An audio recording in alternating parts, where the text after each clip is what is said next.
नमस्कार, जय श्री कृष्णा दोस्तों। आज के वीडियो में मैं 8वें अध्याय में श्री कृष्ण का युधिष्ठिर आदि से द्रौपदी के पूर्व जन्म का वर्णन की कथा सुनेंगे।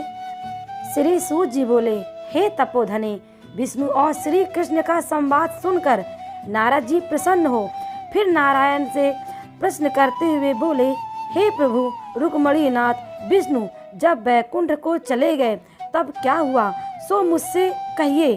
श्री कृष्ण और विष्णु के सभी आख्यान सब प्राणियों के लिए हितकारक हैं। ऐसे प्रश्न से प्रसन्न हो श्री बद्री नारायण जगत को आनंद देने वाले वचन बोले, हे नारद जी, रुक्मणी नाथ विष्णु ने वैकुंठ में जाकर अधिमास को अपने पास ही स्थान दे दिया।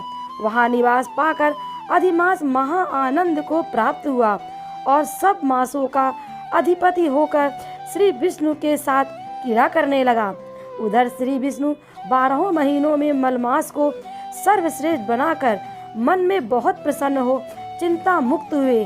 हे मुनि नारद, इसके पश्चात भक्त वत्सल श्री कृष्ण युधिष्ठिर और द्रौपदी पर कृपा दृष्टि करते हुए अर्जुन से बोले, हे राजसी, मुझे ऐसा प्रतीत होता है कि दुख में डूबे होने से तुमने तपोवन में आकर पुरुषोत्तम मास का अनादर किया है और वृंदावन चंद्र का प्रिय मास तुम्हारे वन में रहने के समय अनजाने में ऐसे ही गुजर गया। भीष्म, द्रोण और कर्ण के भय के कारण तुम लोगों को आने वाले तीसरे वर्ष के पुरुषोत्तम मास का भी ज्ञान नहीं रहा। वेद व्यास जी से प्राप्त विद्या की आराधना में लगे भयंकर युद्धशाली अर्जुन के इंद्रकील पर्वत पर चले जाने के दुख से तुम दुखित ही रहे। अब आप पूछें कि क्या करना चाहिए, तो मैं कहूँगा कि भाग्य का सहारा लें, क्योंकि भाग्य का लिखा अवश्य भोगना पड़ता है। जैसा होनहार होता है वैसा ही होता है। मनुष्य प्रारब्ध से ही सुख दुख भय आनंद को प्राप्त होता है। अब आप अदृष्ट भाग्य पर ही निर्भर रहें।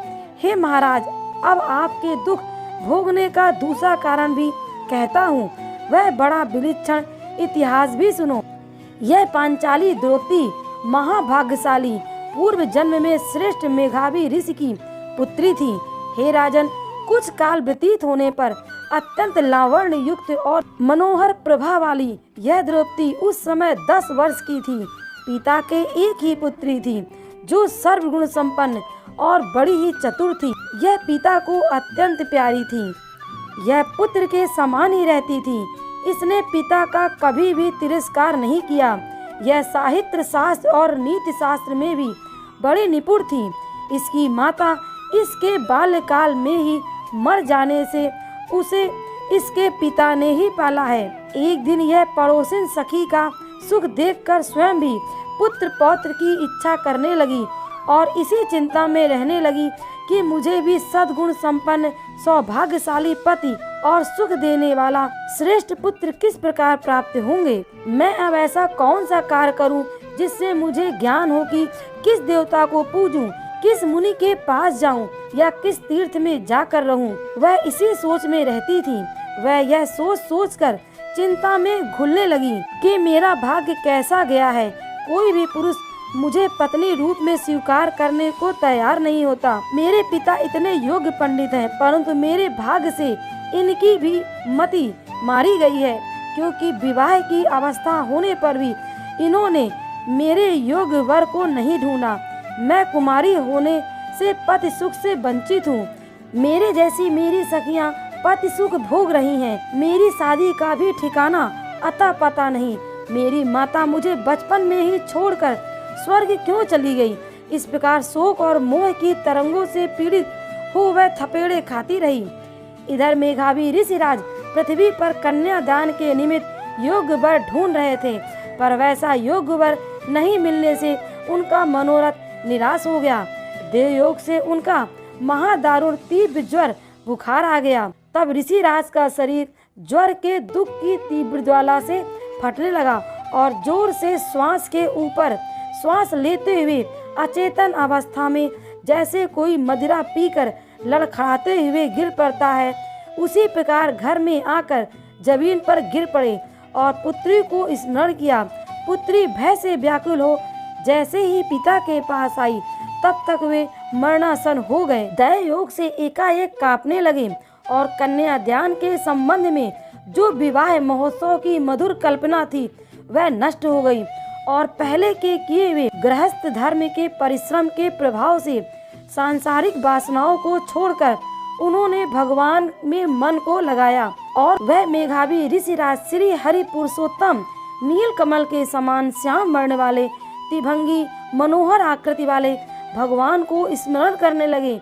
हे राजेश्वर, हे नारायण, हे प्रचंड भुजाओं से दैत्यों को मारने वाले, हे अति उग्र दावानल का पान करने वाले, हे गोप कुमारियों के उतारे हुए वस्त्रों का हरण करने वाले, हे श्री कृष्ण, हे गोविंद, हे हरि, हे मुरारे, हे राधेश, हे दामोदर, हे दीनानाथ, मेरा बारंबार नमस्कार है। मैं भव सागर में डूब रहा हूँ, मेरी रक्षा करो। मुनि के ऐसे आर्ध वचन सुन गोलोक से भगवान के दूत शीघ्र ही आ गए और मरे हुए मुनि का हाथ पकड़कर भगवान के चरण कमलों में ले गए। इधर वह ऋषि पुत्री अपने पिता के प्राणों को निकलता देख हाय हाय कर रोने लगी और पिता की देह को गोदी में ले दुखित हो विलाप करने लगी।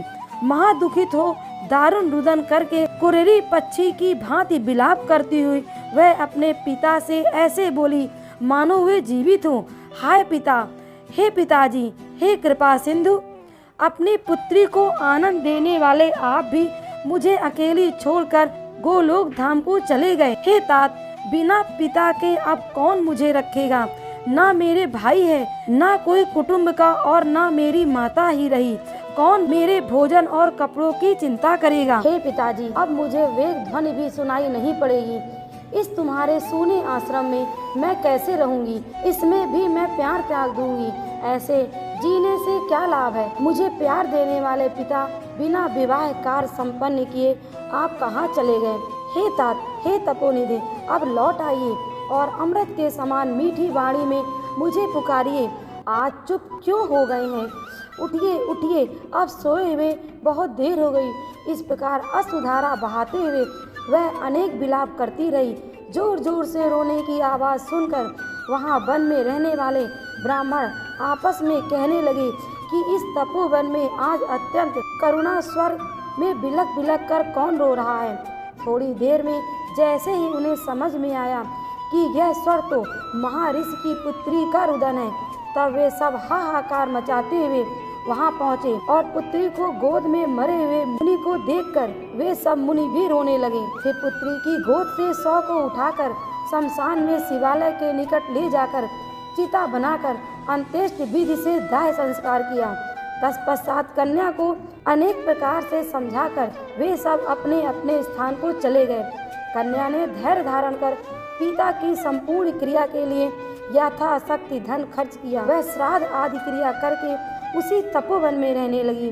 जिस प्रकार बछड़े के मर जाने पर गाय आंसू बहाते हुए खाना पीना छोड़कर बिलखती रहती है, उसी प्रकार वह पुत्री भी पिता के मरने से हुए कष्टों से रोती बिलखती आंसू बहाती हुई खाना पीना छोड़कर अंत्येष्टि कर अत्यंत व्यथित रहती थी। इस श्री पुरुषोत्तम मास अष्टम अध्याय संपूर्णम।